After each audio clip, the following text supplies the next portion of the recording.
ওই আলিম কেমনে সম্মানে হয়ে গেল? উনি যখন বিসমিল্লাহির রহমানির রহিম এই কাগজটা যখন হাতের মধ্যে পাইলো, উনি চিন্তা করলো, হাইরে এই কাগজটারে কোন জায়গায় রাখলে আমার সবচাইতে সম্মানে হবে। আজকে আপনি আমি কেমন ভাবে জিন্দেগি কাটায়, একটাবার এই আল্লাহর ওলির জীবনের দিকে তাকাইলে আপনি বুঝতে পারবেন। ওই আল্লাহর ওলি চিন্তা করলো, এই কাগজটারে কোন জায়গায় রাখলে হেফাজত থাকবে। আমি যদি কোরআন শরীফ যেই জায়গায় রাখে ওই জায়গায় যদি রাখি, আর কোন সময় যদি কাগজ পড়ে যায় তাহলে তো আমি গুনার ভাগীদার হয়ে যাব, ওই কাগজটা তো হেফাজতের মধ্যে থাকবে না। হাইরে আপনি আমি কত কাগজ দিয়া বুট মুরা লিখায়, আপনি আমি কত আরবি লেখা কাগজ দিয়া দেখা যায় আগুনের মধ্যে ফেলাইয়া দে। আপনি আমি কত মানুষ দেখা যায় আরবি লেখা কিন্তু ফারার পায়ের নিচে রাইকা রাইকা রাইকা হাঁটা হাঁটি করে কথা বলেন ঠিক না বেটি? আওয়াজ দিয়ে বলেন ঠিক না বেটি? ওই আল্লাহর ওলি কি করছেন? উনি এই আরবি লেখাটার দিকে চিন্তা করলেন কোন জায়গায় রাখলে হেফাজত থাকবে, কোন জায়গায় রাখলে হেফাজত থাকবে। চিন্তা করতে করতে করতে রাত্র গভীর হয়ে গেল। উনি এই কাগজটারে সুন্দর করে একটা গুলি বানাইল। আল্লাহর ওলি হযরতে ফরিদউদ্দিন আখতার তাজকিরাতুল আউলিয়ার মধ্যে প্রমাণ করে ওই ব্যক্তি সাধারণ কোন লোক ছিলেন না। ওই ব্যক্তির নাম হলো হযরতে মানসুর আম্মার রাহমাতুল্লাহি আলাইহি। উনি জগৎ বিখ্যাত একজন আল্লাহর ওলি, একজন এবং শরীয়তের আলেম ছিলেন। ওই মানসুর আম্মার রাহমাতুল্লাহি আলাইহি উনি ডাক দিয়ে বললেন, আমি এই কাগজটারে কি করলাম? গুলি বললাম। সুন্দর কইরা একটা ছোট একটা গুলি বানাইছে। ওই গুলি বানায়া মনসুর আম্মার আল্লাহর ওলি ডাক দিয়ে কই, দুনিয়ার মানুষ, আমি কোন জায়গায় রাখলে এই কাগজটা হেফাজত থাকবে, কোন জায়গায় রাখা যায় আমি আর চিন্তা করে পাইলাম না। ওই কাগজটারে মুখের ভিতরে দিয়া আমি এই এক কিছু পানি দিয়া ওই কাগজটারে আমি গিলে ফেলেছি রে।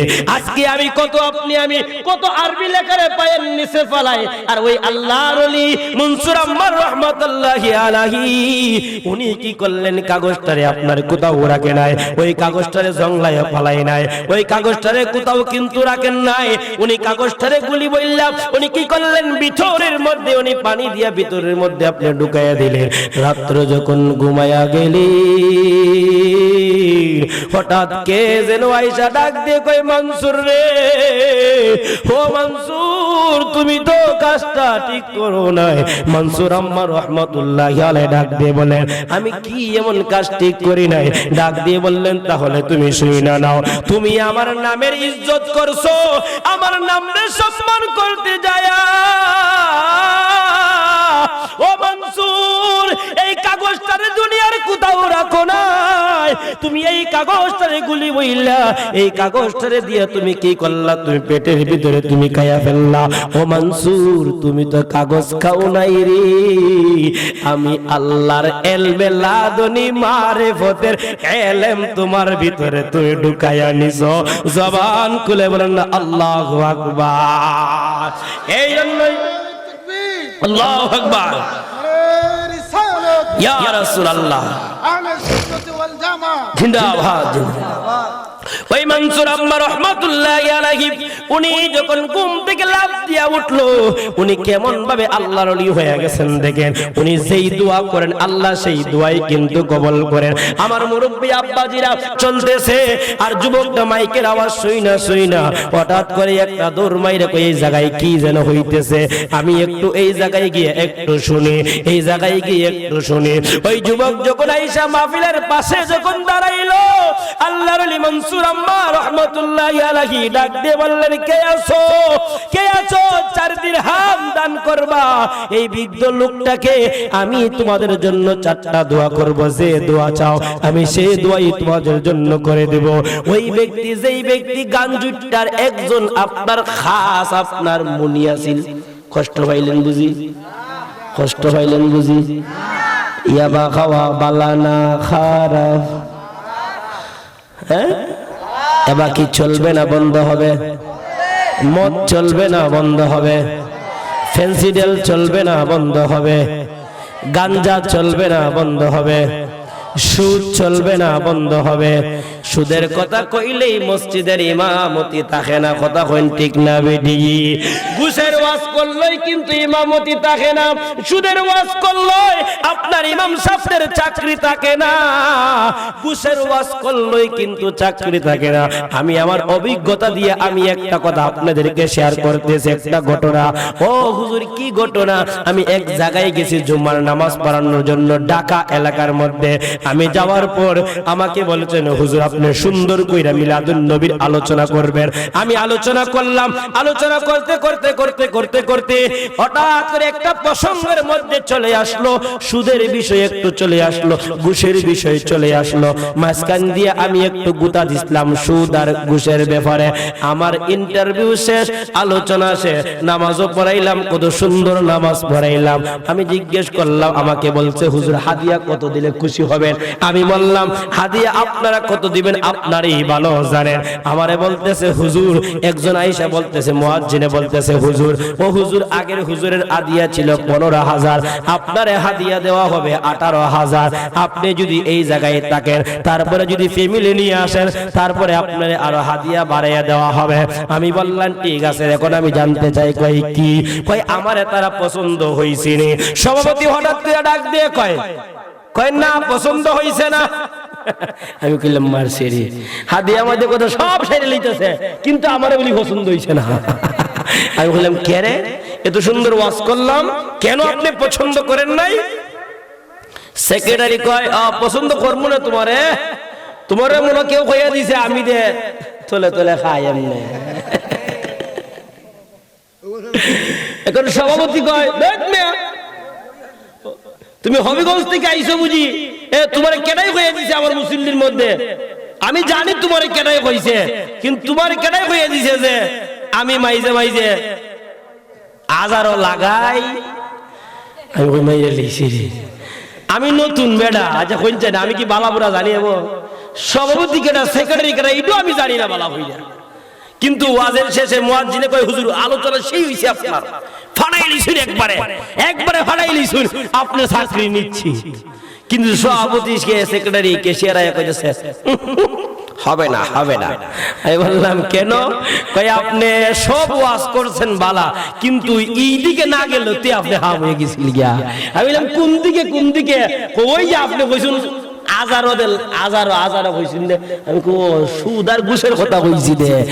এখন বুঝেন এই সুদ ঘুষের ওয়াজ করলে কিন্তু ইমামতিও হয় না, কথা বলেন ঠিক না বেটি? আমরা জামানে কি সুদ কইরা আছে না? আছে না নে? আছে না নে? কিন্তু আপনি আমার জামানার মধ্যে কিছু কিছু মানুষ আছে দেখবেন, আপনার দেখা যায় সুদকুররে দিকে মসজিদের সভাপতি বানায়, সুদকুররে মসজিদের ক্যাশিয়ার বানায়, সুদকুররে মসজিদের মুতুল্লি বানায়।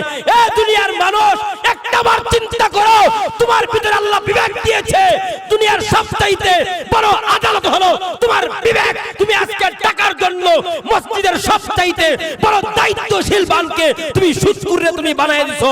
ওয়াল্লাহি তাআল্লাহি বিল্লাহ, খোদার কসম তুমি জেনে রাখো, কাল হাসরের ময়দানে ওই ব্যক্তি তো জানে নিজে সুদ খায়, আর তুমি জানিনা ওদের তারে মসজিদের সবচাইতে বড় একটা দায়িত্ব দিয়েছো, এটার জবাব কিন্তু হাসরের ময়দানে দিতে হবে।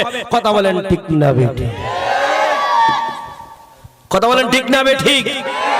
কষ্ট পাইছেন বুঝি? কষ্ট পাইছেন? আর আগামীতে আমার দাওয়াত দিতেন না, বুঝতে পারছি এখন আর দাওয়াত দিতেন না। কইবেন আপনি, কইবেন সালাকামুদ হেলালি সাহেব রে, ও হেলালি সাহেব হবিগঞ্জে হুয়ারে আর দাওয়াত দিও না। বাহ, হবিগঞ্জে হুয়ারে আর দাওয়াত দিও না বলে কেন? এবারে যেভাবে সুদ ঘুষের কথা হইও আমরা টিকতে পারতাম না। আল হক মুমরুল হক কথা বলতে থাকবে। হক কথা বললে যদি আপনারা আমাকে মাহফিলের দাওয়াত না দেন, এত কোনো সমস্যা নাই। আল্লাহ আমাকে অনেক সম্মানে অনেক ইজ্জতে রেখেছেন। ইনশাআল্লাহ হক কথা যদি বলি আরো ইজ্জত দিবেন আল্লাহ। কথা বলেন ঠিক না বিডি? ইজ্জত দেওয়ার মালিক কে? সম্মান দেওয়ার মালিক কে? বড় করার মালিক কে? আপনার উপর থেকে নিচে নামার মালিক কে? আল্লাহ যদি সবকিছু হয়, তাহলে দুনিয়ার মানুষের কাছে আপনার ডলার কাইয়া কালার বদলানো এই আবিদুর রহমান রেজা না। আমি যে এলাকায় ইমামতি করি আমি সাবধান করে দিয়েছি, সাবধান, আমার সাথে কোনো সুদ করে মার্কেটিং কইরেন না। সাবধান, আপনি সুদকারীটা আপনার ব্যবহার সেবার, আপনি ঘুষখান আপনার ব্যবহার সেবার, কিন্তু মসজিদে এসে আপনি কোনো মার্কেটিং করতে পারবেন না। বলে কেন? আমি বলে দিয়েছি শুনেন, এই মসজিদ আমারও বাফেন না, আপনারও বাফেন না, এটা হলো আল্লাহর ঘর, আল্লাহর ঘর মসজিদ। ওয়া আন্নাল মাসাজিদাল্লাহি ফালা তাদউ মাআল্লাহি আহাদা, এটি আপনি আমার ঘর না, এটা দুনিয়ার কারো ঘর না, এটি হলো আল্লাহর ঘর। কথা বলেন ঠিক না বেঠিক? এই জায়গায় দুনিয়ার কারো ক্ষমতা চলবে? আওয়াজ দিবেন, চলবে না। এই জায়গায় কারো ক্ষমতা চলবে না। আপনার বাদশা হারুন রশিদ উনিও কিন্তু আপনার এক বিশাল বড় একজন আপনার অনেক বড় বাদশা ছিলেন। উনি একদিন উনার স্ত্রীকে বলতেছেন যে কোনো একটা আপনার প্রসঙ্গের ব্যাপারে, কই তুমি একটা কাজ করো, আমার মহল্লা থেকে তুমি, আমার রাজ দরবার থেকে তুমি যদি না বাহির হও তাহলে তুমি তালাক হয়ে যাইবা। ওই সময় উনি কি করলেন? দৌড়ে তালাক তো গুমের আপনার দিছে প্রথম। এই কথা বলার পর উনি পরে চিন্তা করলো, হাই রে, এত আদরের স্ত্রীরা আমি তালাক দিয়ে দিলাম, হে এখন এই তালাকটা কেমনে ফিরানো যায়? এই চিন্তায় দৌড়াদৌড়ি করতে করতে করতে করতে ইমাম আজম আবু হানিফা একজন ছাত্র ছিল, ইমাম আবু ইউসুফ, সুবহানাল্লাহ বলে, সমস্ত ইমামরা বলেছেন তালাক হয়ে গিয়েছে, তালাক হয়ে গিয়েছে। আর আবু ইউসুফ কয় যে আম গাছে আমে ধরে, জাম গাছে জামি ধরে। কথা বলেন ঠিক না বেঠি? হ্যাঁ, আম গাছে আমে ধরে, খাডল গাছে খাডলই ধরে। খাডল গাছে যদি জাম ধরে তাহলে এটা কি মানে বালা হইব? কথা বলেন বালা হইব? কইব এটা ফুঙ্গা। কথা বলেন ঠিক না বেঠি? ঠিক কি না? ঠিক কি না? আর দেখবেন কিছু কিছু আপনার খেজুর গাছে আপনার দেখবেন বট গাছ উঠে না, উঠে না, মানুষ কয় এটা হুঙ্গা গাছ, এটা হুঙ্গা গাছ। কথা বলেন মুরব্বি ঠিক আছে না? এটা আপনারা কি ভালো জানেন, আমরা তো এই যুগের ফুলাবান, আমরা কই কদিন হইছে আমরার জন্ম, আপনারা কি ভালো জানেন। কারণ এক গাছের বাহল আরেক গাছও গিয়া লাগে না। আবু ইউসুফ উনি ডাক দিয়ে বলতেছেন, উনি বলতেছেন কয় তালাক হয় নাই, তালাক আটকানোর জন্য ব্যবস্থা আছে। আওয়াজ দেখুন না, আওয়াজ দেখুন না। এখন অন্য ইমামরা কয় হে আবার কত বড় হুজুর হইল, এ আবার কত বড় হুজুর হইল, আমরা যে জায়গায় কইছি তালাক হয়ে গেছে, হে আবার কেমনে কয় তালাক বুঝি হই নাই? এরে তো দেখন লাগবো, এরে তো আমরা দেখন লাগবো, কেমনে কইলো তালাক হয় নাই? এখন সবাই মিলে আপনি কথা বললেন, তারা যেমনি কথা বললেন না। এখন আবু ইউসুফ উনি রাগ দিয়ে বলতেছেন, বাদশা তুমি একটা কাজ করো। কই কি? কই তোমার স্ত্রী রে এই যে আপনার যে এই আপনার এলাকা, আপনার রাজ দরবারের মধ্যে মসজিদ আছে, ওই মসজিদের ভিতরে নিয়ে তুমি রাইখা দাও। যখন সূর্য উদয় হয়ে যাবে, সূর্য ডুবে যাবে, সাথে সাথে তুমি তোমার স্ত্রীকে মসজিদ থেকে বাহির করে নিও। এখন সমস্ত ইমামরা বলতেছেন এটা কেমনে হয়? বাদশা হারুন রশিদ বলতেছে, ও ইমাম, ও আবু ইউসুফ, তুমি এটা কি বললা? এই মসজিদ তো আমারই রাজ্যের দরবারে। আল্লাহু আকবার বলেন। আবু ইউসুফ বলতেছেন, বাদশা তোমার রাজ্য হতে পারে এই সমস্ত এলাকা, কিন্তু আল্লাহর ঘর মসজিদে তোমার রাজত্ব চলে না। এই মসজিদের মধ্যে এমপি বলো, মন্ত্রী বলো, মেম্বার বলো, চেয়ারম্যান বলো, আপনার কোটিপতি বলো, টাকাওয়ালা বলো, শিল্পপতিওয়ালা বলো, যাই হোক না কেন সবাই কিন্তু এক কাতারে দাঁড়াতে হয়। কথা বলেন ঠিক না? এমপি মন্ত্রীর লেগে খাতার আলাদা করা হয়েছে না? চেয়ারম্যান গেলে পরে চেয়ারম্যানের দ্বারা যখন একটা আপনি আমার মতো সাধারণ মানুষ দাঁড়ায় না, চেয়ারম্যানে হয় ও আমি চেয়ারম্যান, আমার লাগি রে একলা হাতার হয়নি কইলে মাঝে ঠিক থাকতো না, তোর চেয়ারম্যানই বারে হইতে পারে, মসজিদে তো চেয়ারম্যান। কথা ঠিক না বিধি? আল্লাহর ঘরের ভিতরে কোনো মানুষের ক্ষমতা চলে না।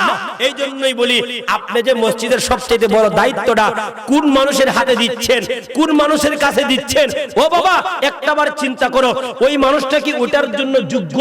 ওই মানুষটা কি ওটার জন্য প্রযোজ্য? আপনি একটাবার চিন্তা করেন। হাইরে, গ্রামের 2-3 মানুষ জানি আপনার বুঝে না, আপনার গ্রামের মধ্যে কি 2-3 দিয়ে কি আর মসজিদ চলেনি, আর গ্রাম চলেনি? গ্রামের মধ্যে তো আরো তো 200, 300, 400, 500 লোক আছে, এরাও কি কোনো কিছু বলতে পারে নাই? মানুষ কেন বলে না জানোনি? কারণ টাকার কাছে, ডলারের কাছে মানুষ বিক্রি হয়ে গেছে। কথা কোন ঠিক না? ডলার কায়া কালার বলতে লেগে কালার বদলালে কিন্তু হবে না। আল্লাহর ওলি মনসুর রহমাতুল্লাহ আলাইহি উনি বললেন একটা কাজ করো, তুমি যদি এই জায়গার মধ্যে 4 দিরহাম তুমি দান করো তাহলে তোমার জন্য 4টা দোয়া করব। ওই যে আপনার জিনাকুর মদকুর গাঞ্জুটিয়া এর যে লোক পাঠাইছে খাবার আনার জন্য, ওই লোকটা কি করলো, হজের ময়দানে গিয়া এ খাবার না আইনা আল্লাহর ওলি মনসুর আম্মা রাহমাতুল্লাহ আলাইহি কথা শুই না যে বৃদ্ধকে দেওয়ার কথা কইছে, এই বৃদ্ধরে দিয়া দিছে। আল্লাহু আকবার বলেন। আল্লাহর ওলি মনসুর আম্মার ডাক দে কই যুবক, ও যুবক, তুমি যেই 4 দিরহাম তুমি দিয়ে দিলা রে বাবা, এখন তুমি বলো তোমার কোন কোন দোয়া দরকার আছে, আমি আজকে তোমার জন্য মন খুলে দোয়া করব। ওই যুবক ডাক দিয়ে কই হুজুর, আমার 1 নাম্বার দোয়া হলো গো হুজুর, আমি যেই মুনিবের কাছে আমি কাজ করি গো হুজুর, আপনি এমন একটা দোয়া করেন না আল্লাহ যেন আমার মুনিবনে যেন আল্লাহ হেদায়েত দান কইরা দেয়। কয় দ্বিতীয় নাম্বার কি? কয় দ্বিতীয় নাম্বার হইল আপনি এমন একটা দোয়া করেন গো হুজুর, যেই মুনিব যেন আমার প্রতি যেন সদয় হয়ে যায়। কয় তৃতীয় নাম্বার কি?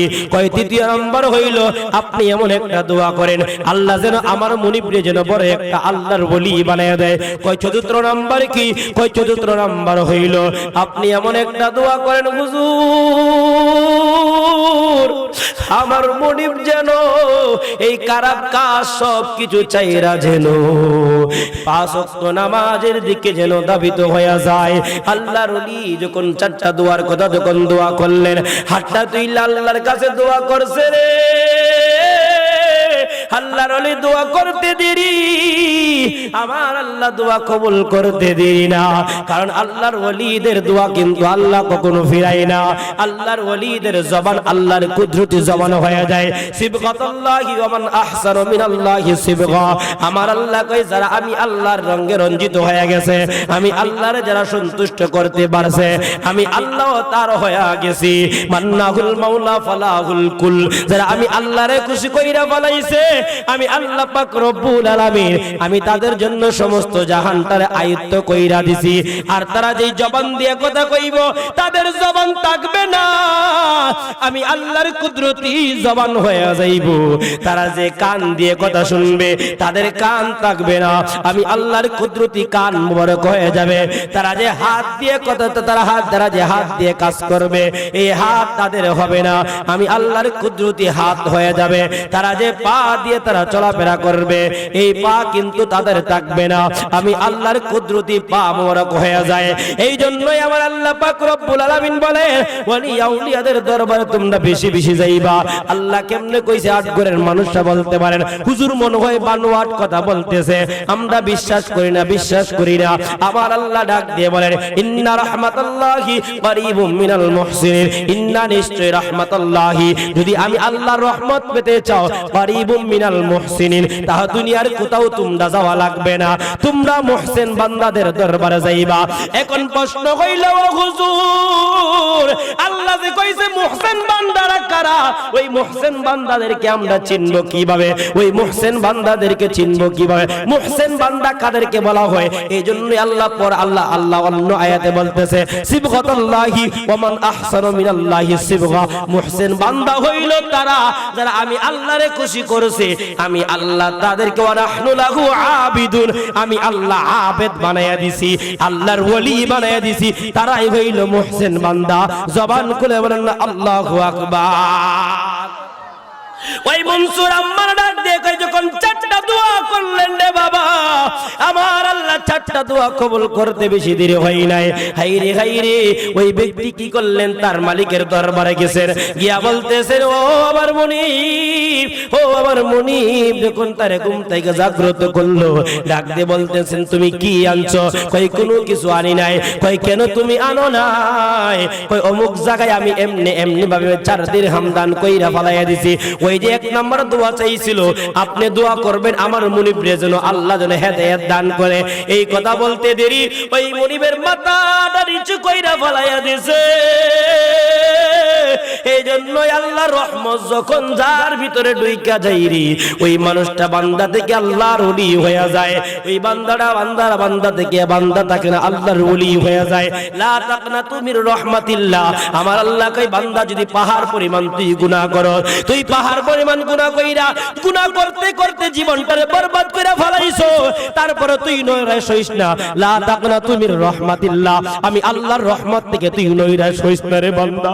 ও বান্দা, বান্দারে তুই তো জানোস না আমি আল্লাহ তোরে কত মায়া কইরা বানাইছি।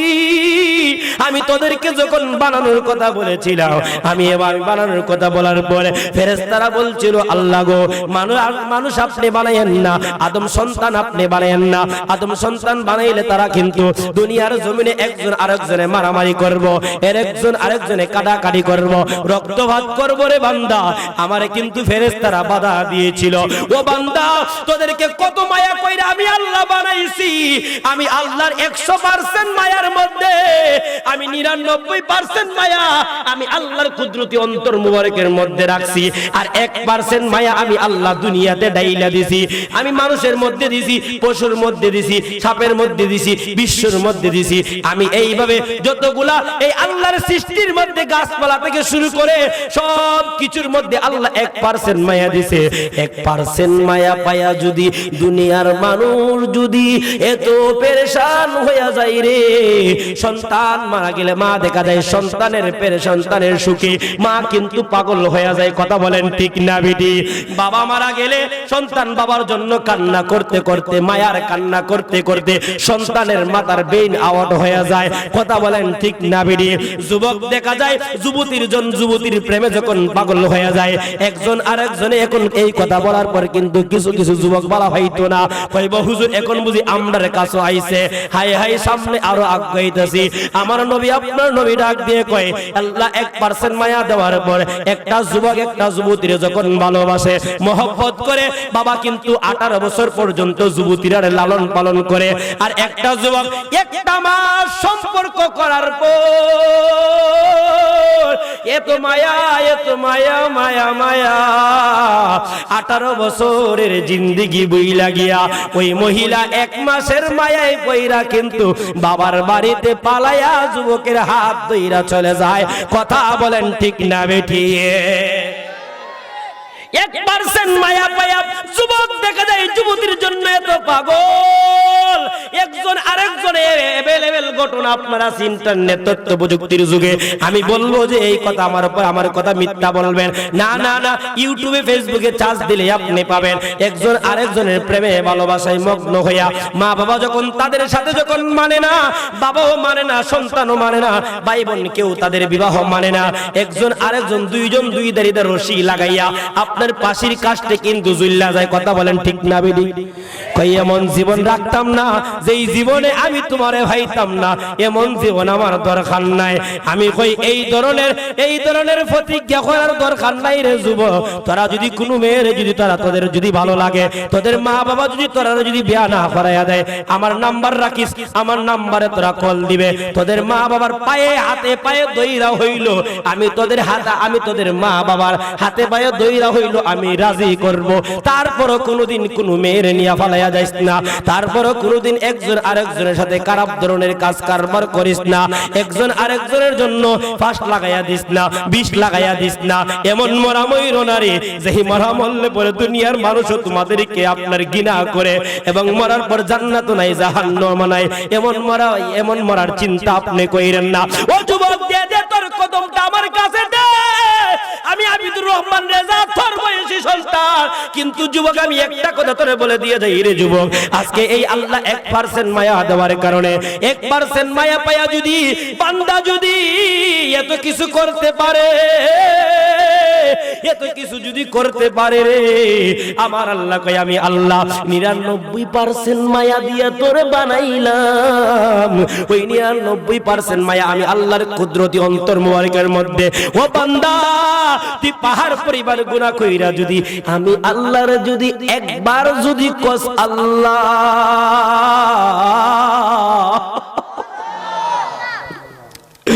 আমি আল্লাহরে আল্লাহ কইতে দেরি, আমি আল্লাহ আল্লাহ কবুল করতে দেরি না। তুই 70 বছর পর্যন্ত গুনাহ করছো, 70 বছর গুনাহ কইরা তুই 70 বছরের মাথায় তুই একবার মসজিদে গিয়া তোর নাকটারে কপালটারে লাগাইয়া সেজদায় গিয়া কইছো, আল্লাহ গো, ও আল্লাহ, আমি গুনাহ করতে করতে জীবন শেষ। এমন কোন গুনাহ নাই আমার হাত দ্বারা হয় নাই, এমন কোন গুনাহ নাই আমার জবান দ্বারা হয় নাই, এমন কোন গুনাহ নাই আমার চোখ দিয়ে হয় নাই। এই রে বাবা রে, তাওবাতুন নাসুহার মতন যদি তাওবা করতে পারো, যত গুনাহ করো না কেন রে বান্দা, মনের মধ্যে অশান্তি সৃষ্টি হয়ে গেছে, আজকে মেয়ে তোরে ফালাইয়া গেছে, এই মেয়ে তোরে মহব্বত কইরা দেখা যায় মেয়ে তোর কথা না শুই না অন্যের কাছে বিয়া বইসা গেছে। অনেক যুবক আইসা কয়, হুজুর আমার তো টেনশনে ভালো লাগে না, আমি বিষ খাইয়া ফেলবো, আমি পাশ লাগাইয়া দিব। না না না, এই চিন্তা তুই করিস না। এমন জীবন করিবে ঘটন, মরিলে হাসিবে তুমি, কাঁদিবে ভুবন।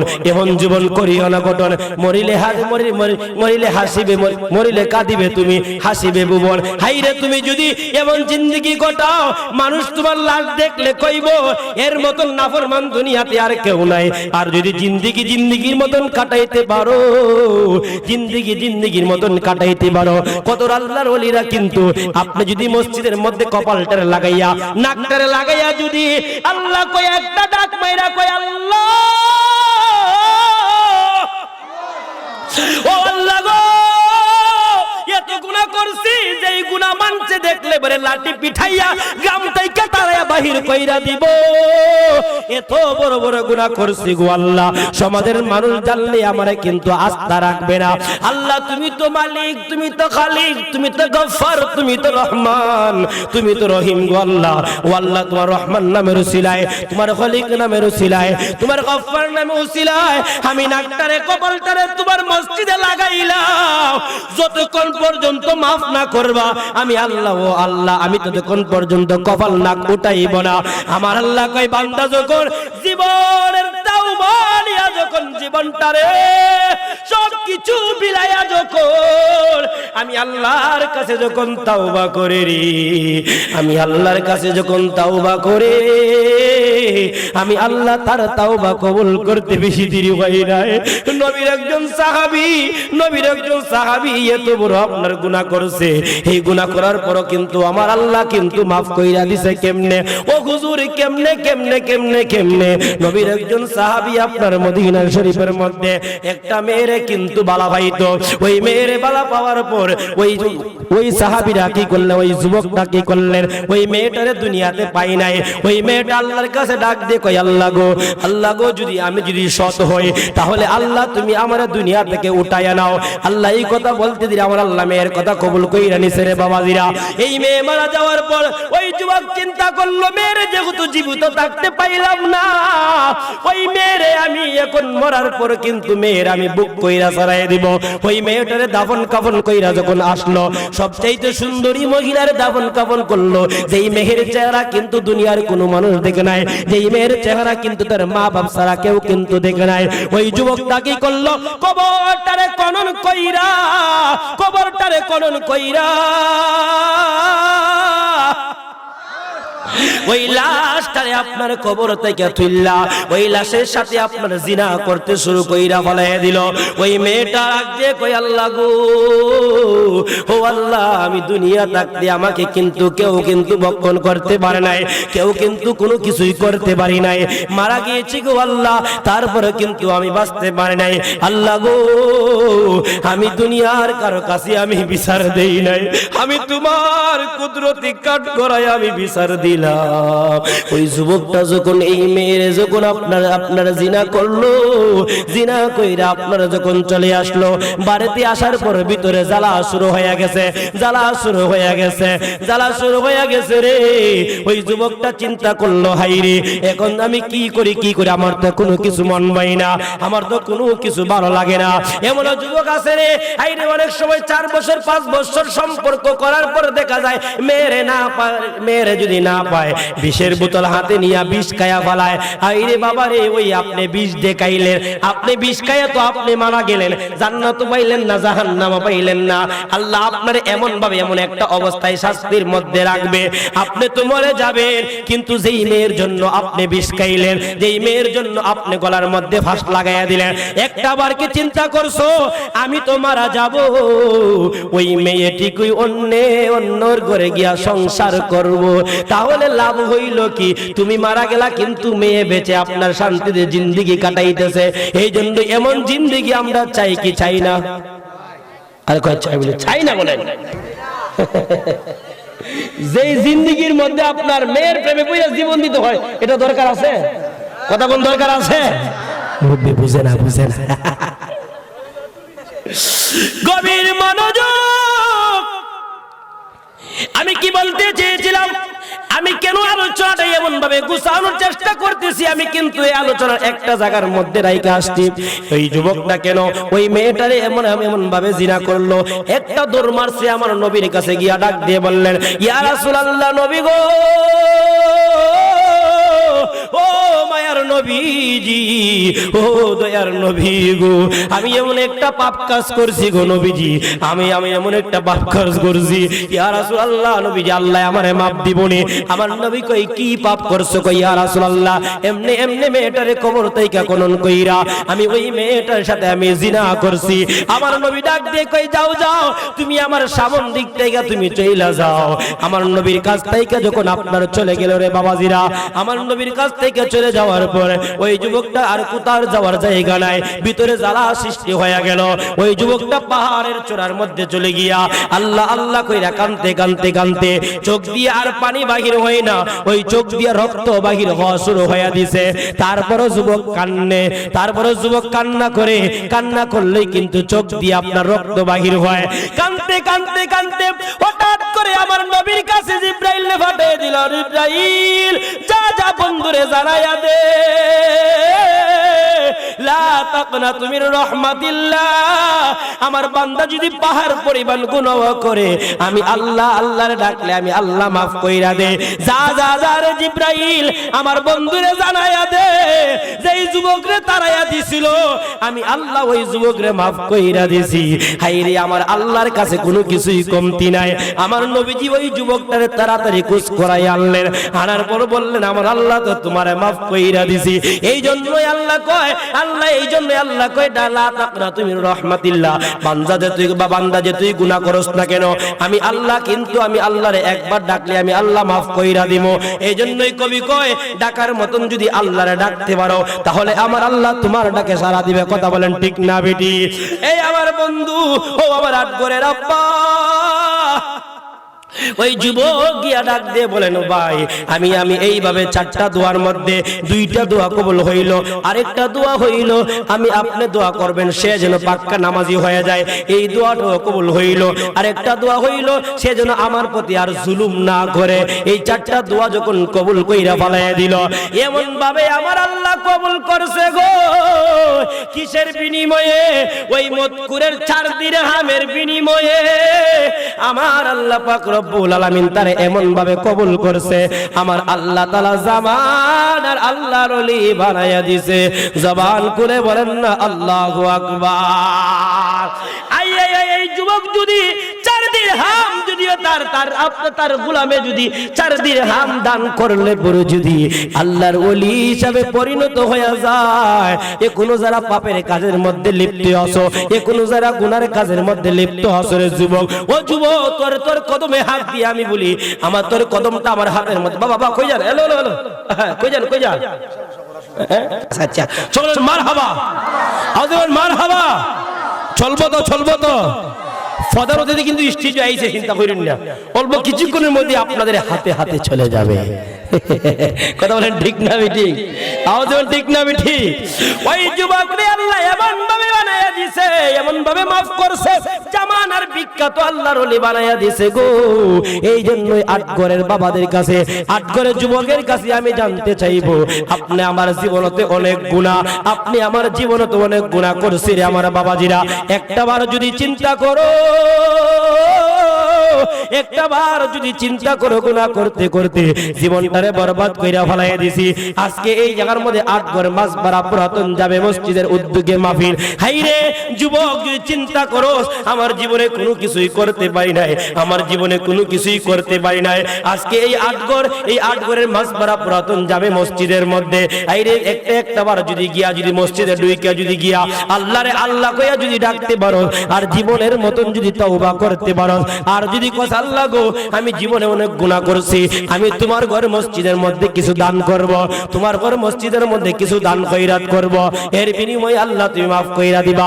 ওই যুবককে যদি 4 দিরহামের বিনিময়ে যদি আল্লাহ আল্লাহর ওলি বানাইতে পারে রে, আপনি আমি এমন নবীর উম্মত, যেই নবীর উম্মত হওয়ার কারণে ঈসা নবী পর্যন্ত দরখাস্ত করে, সমস্ত নবীগণরা কিন্তু সমস্ত আম্বে কেরামরা কিন্তু ওই নবীর উম্মত হওয়ার জন্য কিন্তু আপনার আল্লাহর কাছে দরখাস্ত করেছে রে আমার যুবকের দল। হাই রে আমার যুবকের দল, ও মুরব্বি আব্বা, আপনারা বলেন আমরা বেশি বেশি করে আল্লাহর রাস্তায় দান করতে চাই কি চাই না?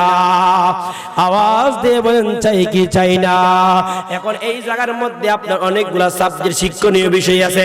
1 নাম্বার হলো আল্লাহ পাক রব্বুল আলামিন বিসমিল্লাহির রহমানির রহিমকে ইজ্জত করার কারণে আল্লাহ আল্লাহর ওলি বানায় দিয়েছে। আরেকটা হইল আল্লাহর ওলি দিয়ে হয়েছে, উনার দোয়া দে আল্লাহ কবুল করেন, উনি উনার দোয়া কবুল করার পর এই জায়গার মধ্যে আসছে আল্লাহর রাস্তায় দান করলো কিন্তু আল্লাহর ওলি বানায় দেয়। কথা বলেন ঠিক না বিধি? বুঝতে পারছেন নি? বুঝতে পারছেন নি? এই জায়গার মধ্যে অনেকগুলা শিক্ষণীয় বিষয় আছে। এখন বলতে পারেন আমি যে প্রথম শুরুতে বলেছিলাম মা গো আপনার স্বামী কয়ে রান্নার মজা লাগে না, আপনার স্বামী কয়ে খাবার মজা লাগে না, আপনার প্রতি আপনার স্বামী তিক্ত, আপনার প্রতি আপনার স্বামী বিরক্ত, ও মা আজকে থেকে একটা আমল করবা। কই কি আমল? আপনি যখন থেকে আপনি রান্না করবার, রান্না করার সাথে সাথে আপনি প্রত্যেকটা সময় প্রত্যেকটা মুহূর্তের মধ্যে বিসমিল্লাহির রহমানির রহিম বলবা, বিসমিল্লাহির রহমানির রহিম বলবা। এই বিসমিল্লাহির রহমানির রহিম বললে কিন্তু এটার মধ্যে অনেক ইজ্জত অনেক সম্মান আছে রে বাবাজিরা। আল্লাহর ওলি জুন্নুন মিসরি রাহমাতুল্লাহি আলাইহি উনি কিন্তু একজন বিখ্যাত একজন জেলে ছিল, উনি কিন্তু বিখ্যাত একজন ব্যবসায়ী ছিল। আল্লাহর ওলি জুন্নুন রহমাতুল্লাহ আলাইহি হঠাৎ করে নদী থেকে তাকায়া দেখতেছে, হঠাৎ করে নদী থেকে তাকায়া দেখতেছে একটা কচ্ছপের উপরের মধ্যে একটা বিচ্ছু, আপনার এটার উপরের মধ্যে একটা কচ্ছপ বিচ্ছুরে পিঠের মধ্যে নিয়ে নদী পার করতেছে। আল্লাহু আকবার বলেন। ও যুবক গভীর মনোযোগ শেষ করে দিব। ওই বিচ্ছুটা চিন্তা করো, ওই আল্লাহর ওলি জুন্নুন মিসরি রহমাতুল্লাহি আলাইহি চিন্তা করলো এই বিচ্ছুটা কোথায় যাইতেছে। তারপর আবার একটা কচ্ছপ এই বিচ্ছুটারে পেটের মধ্যে নিয়া নদীর ওই পারে কেন যাইতেছে? নারায়ে তাকবীর, নারায়ে রিসালাত, আহলে সুন্নাত ওয়াল জামাত। আল্লাহ একটা মাসুম বাচ্চা, আল্লাহ মাবুদ তার মা বাবা তার হাতের মধ্যে 200 টাকা ধরাইয়া দিছে রে আল্লাহ। এই দানের আলোচনা করার পর আল্লাহ গো তোমার কি মায়া লাগে না, তোমার কি দয়া লাগে না? এই দানকে উসিলা কইরা তার আব্বা আম্মা দাদু দাদি যারা অন্ধকার কবরে, প্রত্যেকের কবরটা জান্নাতের বাগান বানায়া দাও। এই দিক দিয়া জুন্নুন মিসরি রহমাতুল্লাহি আলাইহি ডাক দিয়ে বললেন আমি দেখলাম নদীর ওই পারে যখন আপনার বিচ্ছুরা গেল, নদীর এই পারে যাওয়ার পর আমি চিন্তা করে দেখলাম এক জায়গার মধ্যে মরুভূমির মধ্যে একটা যুবক কালি গায়ে আপনার ঘুমায়া গেছে। ঘুমানো যাওয়ার পর ওই বিচ্ছুটা আস্তে আস্তে আস্তে আস্তে আস্তে আস্তে ওই কালি গায়ে যে যুবকটা ওই যুবকের পায়ের কাছে গেছে। পায়ের কাছে যাই আমি চিন্তা করলাম মনে হয় ওই বিচ্ছুটা মনে হয় আল্লাহর ওলি। কেউ শেষ করে দিব নাকি? চলবে তো চলবে তো চলবে চলবে চলবে। আল্লাহর ওলি জুন্নুন মিসরি রাহমাতুল্লাহি আলাইহি উনি চিন্তা করলেন, হাতের মধ্যে লাঠি নিলেন ওই বিচ্ছুটারে আঘাত করার জন্য। উনি যখন আঘাত করার জন্য যখন লাঠিরা যখন আপনার উত্তোলন করবে, হঠাৎ তাকায়া দেখে রে ওই বিচ্ছু একটা বিষাক্ত সাপ। তার গলার মধ্যে বিচ্ছু দেখবেন তার গলার মধ্যে এইভাবে ধরছে, দইরা ওই বিষাক্ত সাপটারে মাইরা ফালাইয়া দিছে। তারপরে আবার বিচ্ছুটা এই জায়গা থেকে চলে আসছে। নারে তাকবীর, আলম মিয়া, আমার আলম ভাই আল্লাহ যুবককে আলোচনা করেছিলাম, আমার ভাই খুশি হইয়া রাজি হইয়া আল্লাহ 100 টাকা দান করছে। আমি একটা যুবক দেখতে চাই, এই যে আমি আলোচনা এই জায়গায় রাখলাম, ওই যুবকটা ঘুমানো থাকা অবস্থায় কেন বিচ্ছু তারে কামড় না দিয়ে বিষাক্ত সাপ তারে মারলো, এই জায়গায় আমি আলোচনা এই জায়গায় রাখলাম। এটা আমি শেষ বেলায় বলে দিয়ে যাব।